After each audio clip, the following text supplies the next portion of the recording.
Hi, and welcome to K-Pod, the podcast about Korean Americans in arts and culture from Korean American Story. I'm Catherine Hong, a writer and editor. And I'm Juliana Sohn, a photographer. Today we interview Michelle Zauner, who is a singer, songwriter, and guitarist, best known for the dreamy indie pop band Japanese Breakfast. She has a new album coming out in June titled Jubilee, but we spoke with her for a book that she is debuting this month called Crying in H Mart. This is a book that first appeared in the form of an essay, also titled Crying in H Mart. It ran in The New Yorker in 2018, and it was such an incredibly moving essay where she talks about wandering through the aisles of H Mart after her mother dies of cancer.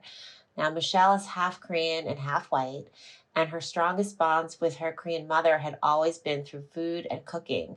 So once her mom died, she had not only the loss of her beloved mother, but a crisis of identity, this loss of connection with Korean culture. I was so interested, not only because I love food writing, but because she talks so articulately about that experience of being half Korean, and it's something that I've always been fascinated with. There were so few half Koreans or half Asians that I met growing up. I was always curious about what that experience would be like, how you look half and half, and the stigma, really. You're right. There was a stigma when we were growing up about being half because, our parents' generation, when they came to the States, they wanted to assimilate, but they also were really fearful about losing their identity. And to see these half Asian kids, half Korean kids was a real worry for them. And it's amazing to me how much has changed within our lifetimes, because you and I have half Korean children, and maybe growing up in New York, which is such a diverse city, it doesn't seem like it's such an issue. But I really enjoyed reading about Michelle's journey because she really searches for her identity with intent. Being half, I think she makes more of a concerted effort to search for her identity, which I think you and I take much more for granted. And in reading her book, it made me realize that, I think there are so many times when I thought, I think she is so much more Korean than I am. She's embraced it in a way that's apparent to anyone who's been a fan of her music. I think she's a fantastic role model. And I love that she's this cool indie rocker chick out there, really independent spirit, because I love claiming her as one of her own community members. And I'm really excited that my kids have somebody like her out there that they can see as an independent person. Totally agree. So I hope everybody enjoys adhering to our conversation. Again, it's Michelle Zauner, and the book is Crying in H Mart.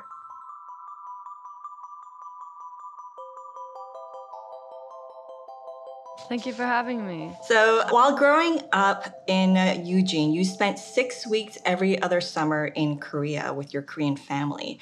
Can you tell us about your experiences during those summers and about your Korean family? Yeah, I was really close to my mother's side of the family, and it was always like a delightful time to go there, especially because I grew up in the sort of woods of Eugene, Oregon, and I was like a very lonely child. There weren't like any neighborhood kids for me to play with, and there wasn't much to do. And even just like going to the convenience store or like the supermarket, being able to walk there from my like Halmoni's apartment was like really exciting to me. And I just loved, like my family lives in Seoul. So like it was going from this small town in the Pacific Northwest to like this urban environment. And that was really fun for me.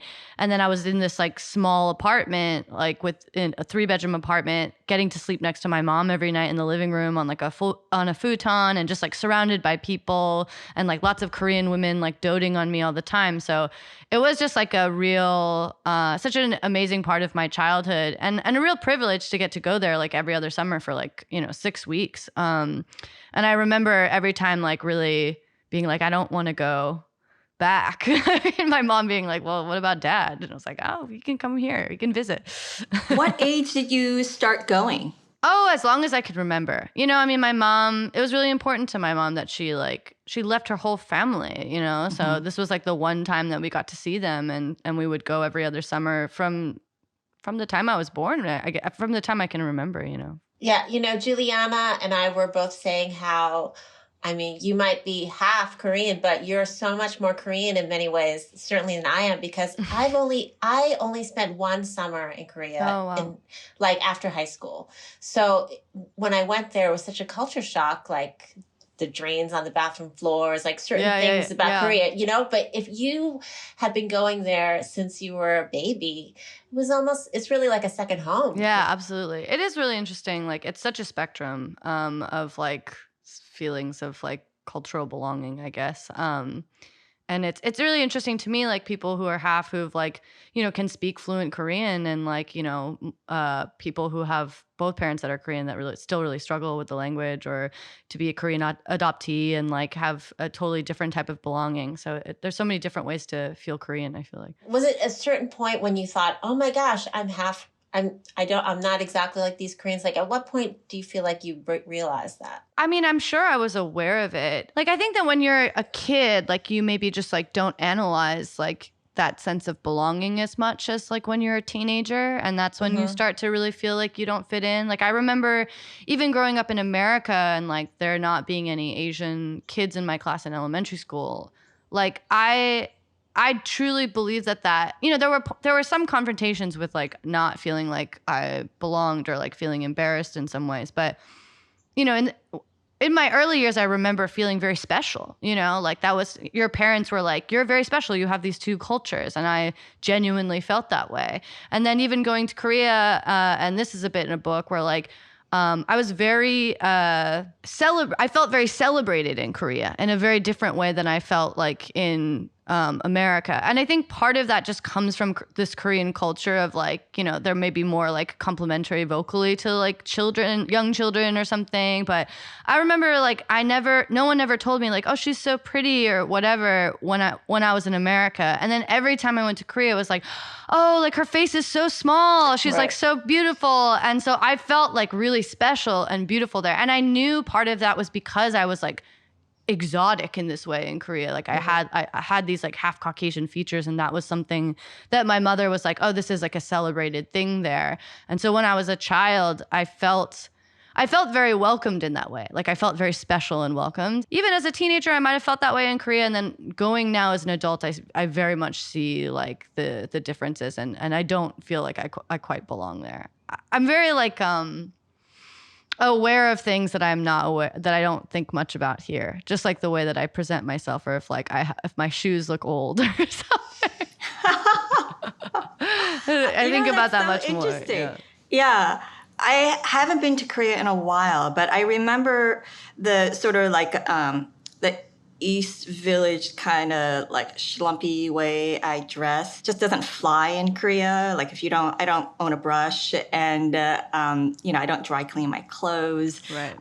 Most of the time I don't wear a bra. So it's this sort of like certain things that just I like started wearing out. a bra when I was in Korea because I was like, I like never wear one really in the US, and I became like, there's so much more of a like panopticon type like feeling when you're there. And I actually like started wearing a bra because it's just too much for me. I don't want to like offend anyone.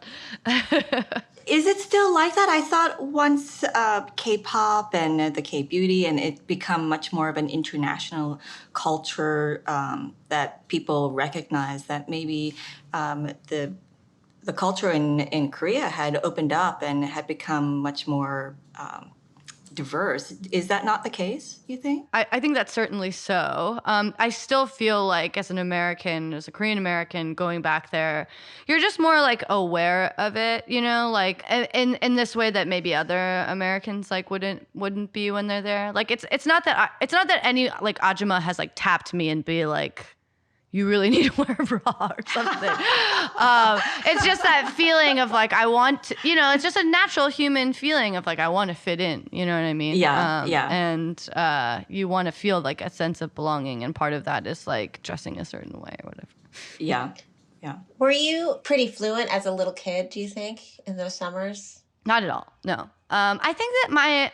I think because I grew up around the sound, I feel like my accent is like pretty good, but my vocabulary and like understanding of like the language is pretty limited. I think if anything, it's maybe better than it was because I've like actively worked harder on learning it. I actually feel like, I don't know if I should reveal this really, but I think that if I were to do a follow-up book, I would want to spend a year in Korea and make a project out of becoming fluent in the language, because I think that's so interesting. And I don't think I'll ever do it unless I like set out to document a project in which I do this. And I think I would be so sad if I never actually really committed to finally becoming fluent in the language. Because I think that there's a real barrier that I feel to the culture not being able to speak fluently. Yeah, I mean, my Korean is almost non-existent. And so I'm afraid to go to Korea because I know that I'm going to feel kind of so obviously an outsider and embarrassed, you know? Where I think that's really interesting to me because like you look full Korean and like Right. and like you'll have like the total opposite experience that I do, where it's like people will probably assume that you can speak fluently. Whereas for me, like when I come out with like anything in Korean, people are so like shocked and impressed right. Yeah. You get the opposite response. They'll just look disappointed. Right. I know. I mean, that's why, you know, that you are the first guest we've had who's biracial, you know, part Korean. And it's something I've always been interested in. You know, my kids are half, so are Juliana's. Oh. And growing up, I remember it was rare to see a child like at church, you know, who was half Korean. And to be honest, it was so fascinating. I would care because fascinating, but it was like, but I felt like the old people averted their eyes. And I grew up thinking that was like a stigma and they were ashamed. And I know that a lot of people in my parents' generation felt that way. There was something about it that reminded them of the war, and they didn't want to believe that existed. And now they all have grandchildren who are half Korean, like all of them. And so many of my friends have half Asian kids, and it's become so accepted and loved, but in a total change of attitude that you couldn't have expected maybe, 40 years ago or so. Yeah, it's just more common now. Yeah. So when you were a kid, you said you didn't feel self-conscious about it at all. And I didn't have that experience, actually. Yeah. I don't know if it's just because like my mother had like shielded me so much from it. I do know that when my parents were dating, that my mom got a lot of like hatred like towards her, and that she very much like kept it very private, like if her and my dad were walking around, there would be like men that would like yell traitor and stuff like that, and my dad would be like, what did they say? And she would withhold it from him. So I think that she did experience that a lot more like in the 80s. But whenever we went, I didn't ever feel like looked down on for my mixed race. But it might have just been because my mother really protected me from anything. And your grandmother completely embraced you, it seems, and your aunt. Absolutely, yeah. My family and I were very close, and I felt very loved by them. Actually, my grandmother really encouraged my mom to marry my dad. Really? I don't know why. I think that she just really. My dad was like they were very poor, and I think that she just saw a lot of potential in my dad, and I think my mom was like a real like party girl that was very directionless, and my grandmother was becoming increasingly like frustrated with her and was like, you know what, like maybe you're too big for this town, like go out, marry this American guy, and like you figure it out, because like I can't deal with this anymore. So she actually really pushed my mom into marrying my dad, I think. So I thought it was really interesting that in your book, all the people, especially on your Korean side, all the Korean people in your life happen to be women. Your mom is one of 3 women. Your grandma raised them. Your mom's friends who ended up taking care of her or that you spent time with in Korea were all women as well. So there's almost this maternal like Korean female like group that helped bring you up.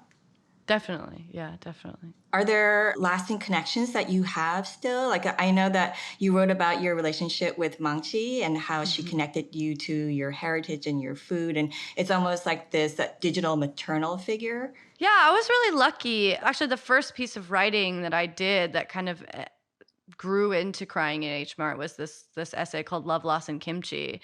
And it was because I discovered Maangchi, this Korean YouTube vlogger who, kind of like demystifies like the Korean recipes for an American audience. And I don't think that other people realize like how rare that is. I think that it's like a weird part of part of a lot of Asian culture that like that kind of information is not like readily like given out. And so yeah, she was really helpful for me, and I just thought it was a really sweet story that this woman I'd never met had like helped me so much through my grieving process, and it was a very therapeutic thing to be able to like come back home from work and like pull up a new recipe and like make a new dish and like be reminded of this like really wonderful time that I had with my family. And so I wrote this essay, and then I saw her do a Q&A somewhere in New York, I forget where, with Hooni Kim, who runs the restaurants Hanjan and Danji. And I gave her the essay, and I forgot I put she's so sweet. Like, I think that actually she knows that she's played this role for a lot of people. I think a lot of Korean adoptees also have this experience with her. Maybe a lot of like people with Korean spouses like have like turned to her, or like, other people who have lost their parents and want to reconnect in that way with her. So I think she's really very generously like taken on this role for a lot of people. And she's been very generous with like her time and warmth. And so when the essay was published in Glamour, she saw it, and she actually she called me, and I forgot. I was like, I forgot my number was like on the essay, because I was I was submitting the essay, and so it had all my contact information. And I got a call from an unknown number, and yeah, it was her. And she was just like, I feel like your mom, like I just, I'm so proud of you. And like, I'm here for you if you ever need anything. And then I did a little segment with Munchies, and we talked about Korean food on a segment together. I invited her, and it was the day before my birthday, my 30th birthday, and she was like, oh, come over tomorrow, I'll cook you dinner. So my husband and my best friend and I like went to her house for dinner, and she got me a little like Paris baguette cake, and like she made like bulgogi and like all and her kimchi, and she just had me in her apartment, and we like just ate dinner, and it was like such a wonderful experience. I'm very, very grateful to she's like another aunt she's like another emo, life, another emo. Yeah. Oh my God, I love that story. Yeah, so I got really close to her. And also my last remaining aunt, my mom's older sister, Nami, her and I have become a lot closer, I think. It's very confusing again. And another reason why I would love to learn Korean very soon and become fluent and take lessons again is because it's very difficult to communicate with her, because she speaks very little English and I speak very little Korean. And I'm so hungry to like talk to her. Because she's really the only, she lost two sisters very, within 4 years. And I'm really excited because the book is going to be translated in Korean. It's being published over there probably next year. And, there's also so much that can be unsaid. And I've learned that so much, like growing up, like of communicating just like by having the same blood and like struggling with words. Like there is something that's really deep that's shared, that can still be shared there. But I always have this kind of anxiety that she doesn't know exactly like how I feel, and like how grateful I am to her, and how like wary I am of intruding into her life, because she's someone that's gone through like so much pain. Just because I'm an artist and I feel like it helps me to dig into that doesn't mean that is something that helps her. And so I always wonder like, oh, am I like I don't want to bring up any painful memories just because like that's healing to me and maybe isn't healing for her, Well, when she reads the book in translation, she'll really understand how you feel and how much you treasure her. That will be really special. I hope so. Yeah. She reads that. Yeah. So Juliana and I, we were talking about how we're so struck how you use a lot of Korean iconography. The new album cover has these persimmons. There's a video where you're wearing, I think it's your mother's hanbok. There are just these icons of Korean culture that you seem to have grabbed onto and want to highlight. Can you tell us a little bit about why you've decided that these are important to you for Japanese breakfast? Yeah, I mean, I started this project before my mom got sick, which is why it has this sort of like I definitely didn't ever think that I would like talk this much about my identity or it would become so important to me. When I named this project Japanese Breakfast, I was just like looking at like, at the time I was like uploading these songs onto Tumblr, and I was following all of these like Tumblrs that had like anime gifs of like food. And so I would upload a song and then like post a like animated gif of like Japanese breakfast or like whatever. And then I just decided to name the project this. And then once my mom got sick and then she passed away, suddenly my this like part of my cultural identity became really important and started becoming like really talked about. And so I think that part of it comes from like, you see a lot of like American bands like using Asian iconography like for their art, and it felt like, I'm the person that deserves to actually use those like really compelling images for my work. And then I also just think like, I was thinking, when I made the Everybody Wants to Love You video, I had my mother's hanbok that she actually wore to my wedding that my aunt had bought her. And I just thought it would be really funny to like juxtapose like, things that you do in your 20s, like in what I would do with this like very traditional dress that you've never like seen in this context before. It was like kind of a play on like, oh, everyone sees me as this like Asian woman in the indie sphere, but like, I'm going to like really crash that image with this other image. For the persimmons, like I just thought that, that hanging persimmon like looked so beautiful. And I love the idea that there's this like very hard, bitter fruit that matures into something very sweet. And so I felt like, I had written these 2 records about grief and suffering and sadness. And, after writing those 2 albums and writing this whole book about it, I felt really ready to like move on and take on a new topic. And I wanted to like fling myself to the other end of the spectrum and write about joy. So this new album is called Jubilee. And it's very much about joy and sort of fighting for joy or choosing joy in your life. And so I like the idea of like, the metaphor of sort of evolving from something that's like very hard and bitter and allowing the environment to change you into something sweet. Well, your book is so open and so raw. It's at times just kind of shocking to read that you could be so open, and to take you back to that grief after you've produced and put out those 2 albums and spoken so much about it.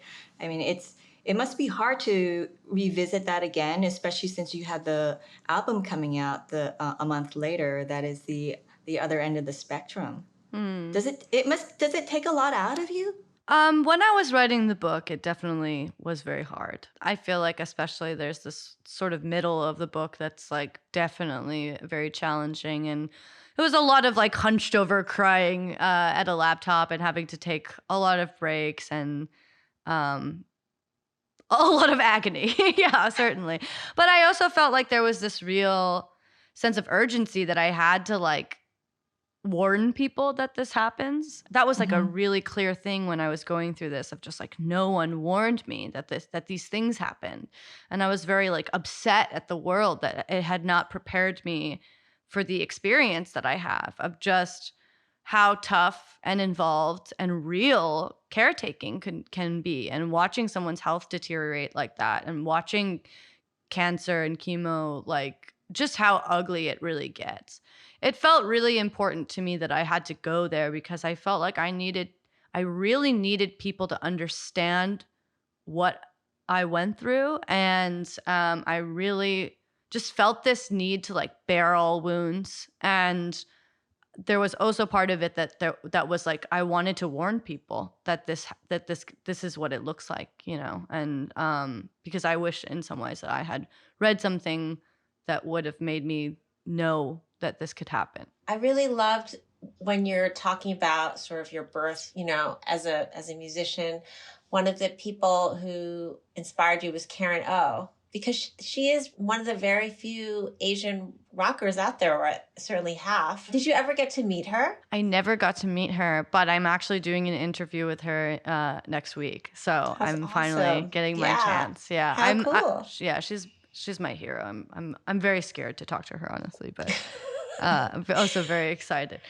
Do you remember the first time you saw her or listened to her the music? I You were in actually high have school? never gotten to see, I've never seen her live, which I hope that I get to someday. But I was in high school and really like coming into my own of like my personal music taste. And so I was hanging out with a lot of musicians, and I remember this guy gave me this DVD of like a live performance at the Fillmore, and it starts with her just like bounding out like from the side of the stage, and you know, she proceeds to like spit water into the crowd and like, you know, choke herself with the mic cord and like deep throat the microphone. And I was just like, who is that? You know, and I didn't even know she was Korean at the time, and then like became obsessed with her just from that performance alone.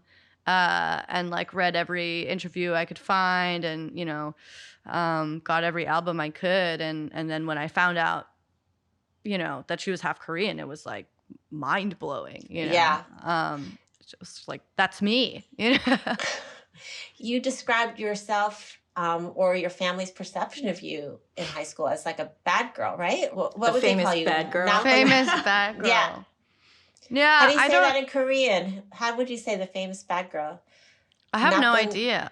Yeah, 나쁜 여자. I don't know. 나쁜 여자, right? 나쁜 여자, yeah. That's She like, would say it in English. She actually like, this was something that she revealed to me much later on, was like, you know, oh, she's the you were famous bad girl. And I think I think I would like to believe that like my parents were really exaggerating, but I basically was just like a very fussy child, like from a young age. And then I was also a very rotten teenager. And then, you know, I think, I don't know why I was like that.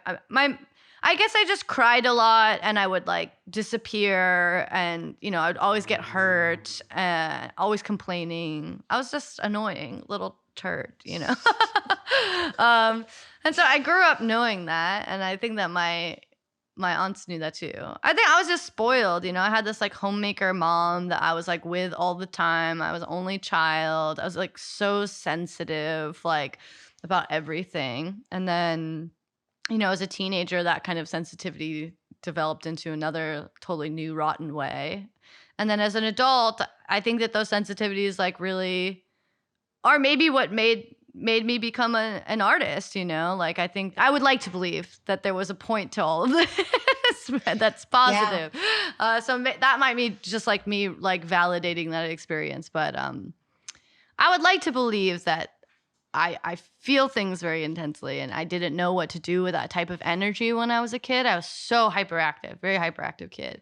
And I think now I just know how to channel that energy much better as an adult, and it goes into making things instead of like terrorizing parents. Well, yeah. Well, that intensity and all the energy you have really comes through in your book, because I was reading it and I'm thinking, okay, she directs, she writes, she makes music, I mean, you throw yourself into the cooking efforts, because I was thinking about even just making the kimchi, and you went and you got the ongi at the grocery store, and I thought, okay, she's not just even making the pechu kimchi, she's making the chonga kimchi. She's doing like two different kinds, and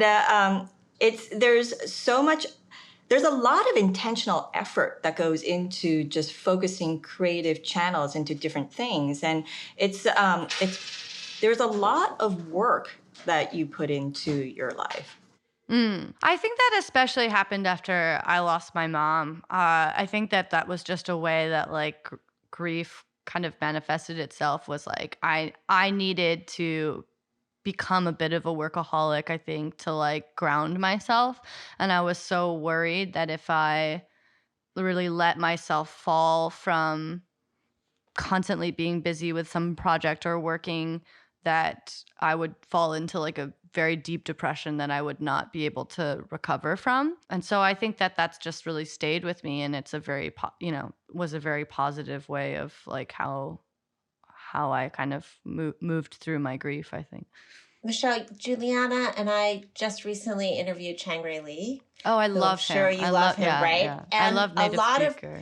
Yes, and a lot of your book, you know, recalled that essay he wrote for the New Yorker about his mom. I mean, there were amazing parallels and about cooking for your mother when she's ill. Did you read his newest book? I haven't read his newest book yet. I would love to check it out, but I did really enjoy Native Speaker, and I sort of like discovered him in like the last stages of my writing process and was like, oh my God, is this too similar after I had read the New Yorker piece? But I was like so moved because like, you know, I believe that his mother also like suffered from the same illness. His favorite thing that she made also is her kalbi, or I feel like there's like a very special connection to kalbi in particular. It's like this very like decadent like dish where everyone's mom like has their own recipe for it, and that was very much like the thing that my mom made for me every time I came back from college. And if I could think of like a meal that my mom prepared, it was always like the same kalbi with the same panchan and like jjigae like on the side and stuff.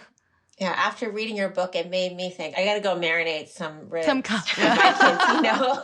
I want to ask you, your dad and your Yumon Nami are the two people who've known you since you were a baby, and they've seen you through all these stages and seen your tremendous success and how you're channeling your creativity now. I mean, what do they think about your journey? I think it's still like really hard, you know, for that generation to like really get it, you know? So there are certain moments where it's like when we played Coachella or like when we played Jimmy Fallon, I know my aunt was like oh, this is a thing, you know? Or like when we played Korea, like I think that she finally was like, oh, you're not just like making this up, you know?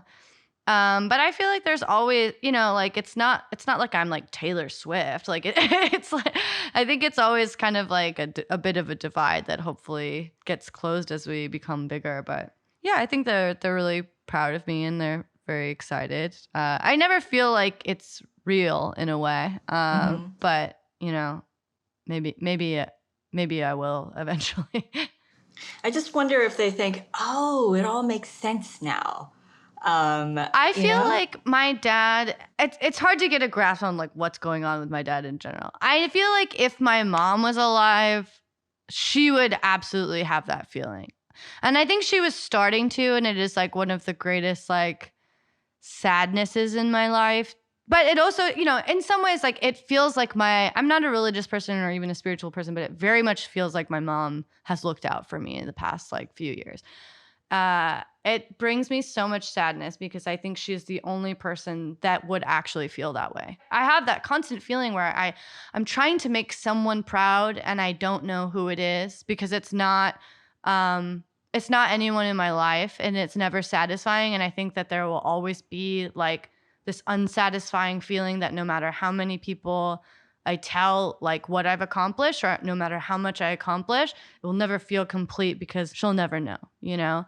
But she would have been the person absolutely that would have said to me, you know, it all makes sense now. Well, there's that comment in your book where your mother says to you, I just never met anyone like you. And it's like she's recognizing that you're not just unruly, you're not just disobedient, that you're just a different person, a different being. And she's almost discovering that, this is that was a unique person.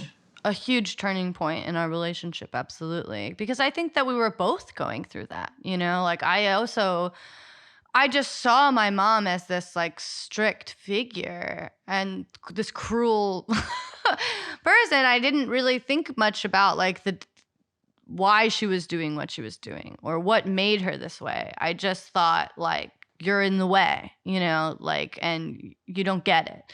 And I think that as I got older and I especially started like taking care of myself and like a house, you know, myself, I realized like how much I had really taken for granted. And all the times my mom was like, you're going to regret this, you're going to regret this. She was right. And so, you know, I think we were able to like kind of go off our own ways when I was in college for a few years. And when we came back together, we were really able to see each other in a new light. And my mom was able to let go of a lot. And I was able to kind of like appreciate everything that she had done for me in this way that I hadn't been able to before. You know, I think she was just so worried about my mental health. She was worried about not only like the financial struggles of what it takes to be an artist, and she was so afraid of, you know, what if it's a lottery ticket, you know, like what if you fail and what if you don't get it? What's your backup plan? And I don't want you to like go through so much rejection, so much like mental anguish, like in the process of trying to make it work for you and then discover it didn't work out. And she felt like it was her duty to like protect me from that. You know, I don't think it was that she didn't believe that I could do it, but I think that she felt like as a mother, she had to protect me from that lifestyle. And, you know, I don't blame her. At the time I was so angry about it, but I don't blame her for that. I want to ask you about your husband, because in the book, he comes off as so supportive. And I love that he's so game for all things Korean. It's like he goes and eats all the food, even the weird stuff that a lot of white guys won't eat. Your mom or your dad said, oh, he eats just like a Korean, you know? Yeah. And then you traveled there. It made me wonder also, sometimes I think the way I look at Korea is very different from how, you know, a non-Korean looks at Korea, where I realized Korea has gotten so cool in the last couple decades. I still don't realize, like, there is something freaking cool about going to Seoul, and like, it's a really exciting city. What do you think is it that he likes about it? Or what is it, because it's connection to you, or is he seeing things a different way where he's just stimulated by the city? I think he's just an adventurous, like an open person. And I've like really opened him up in that way to like new experiences. And he's like been really down and like into it. Yeah, it's really nice. We just both are like that, because he was raised his grandmother is a microbiologist.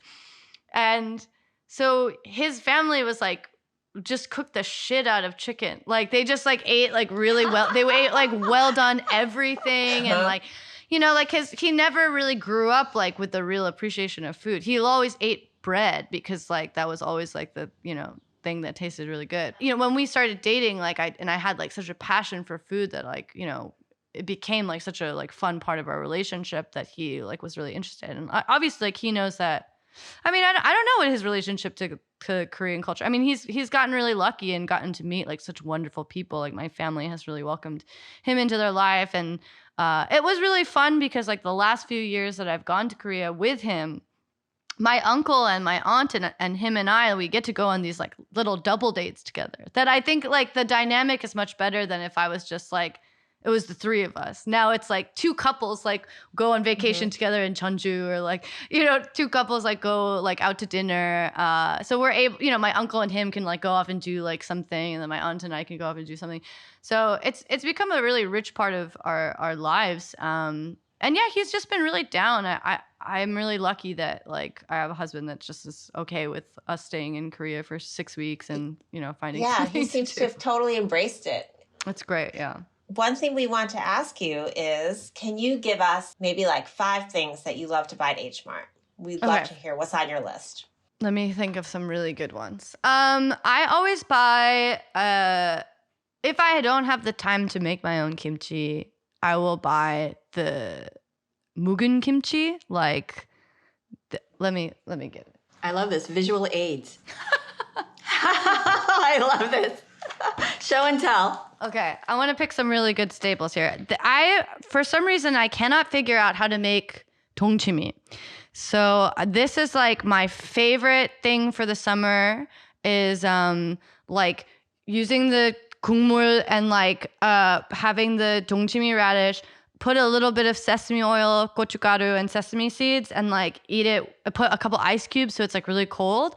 In the summertime, like I love eating this. So this is like, I love it when I can find this one.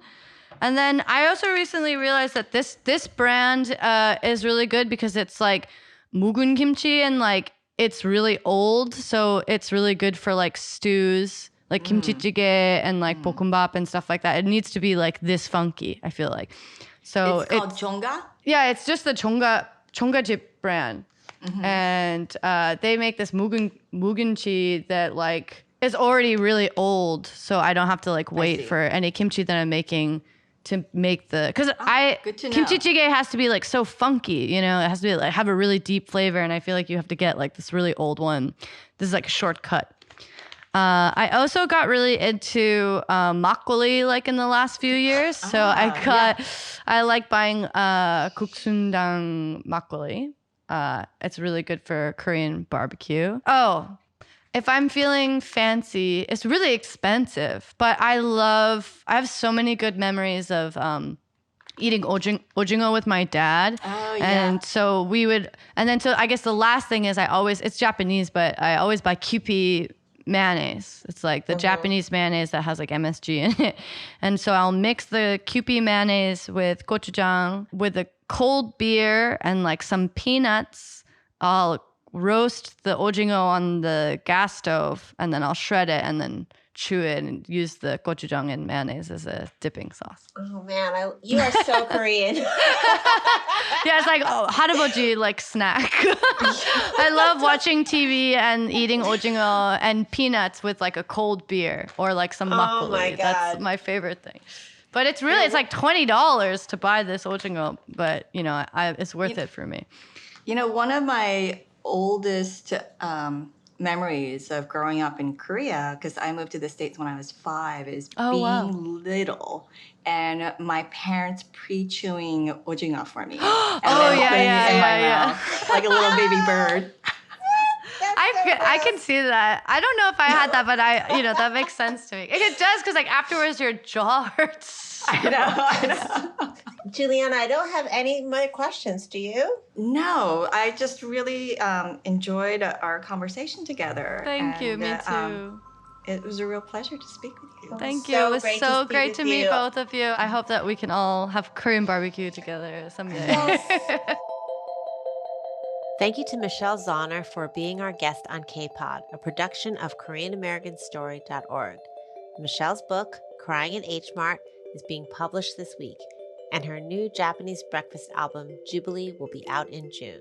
Our audio engineer is AJ Valente. Our production manager is Jessica Park. Our executive producer is HJ Lee. Please follow us on Instagram at KPodPod. And you can follow me at Catherine Hong 100, and you can follow Juliana at Juliana_Son. Thanks so much for listening.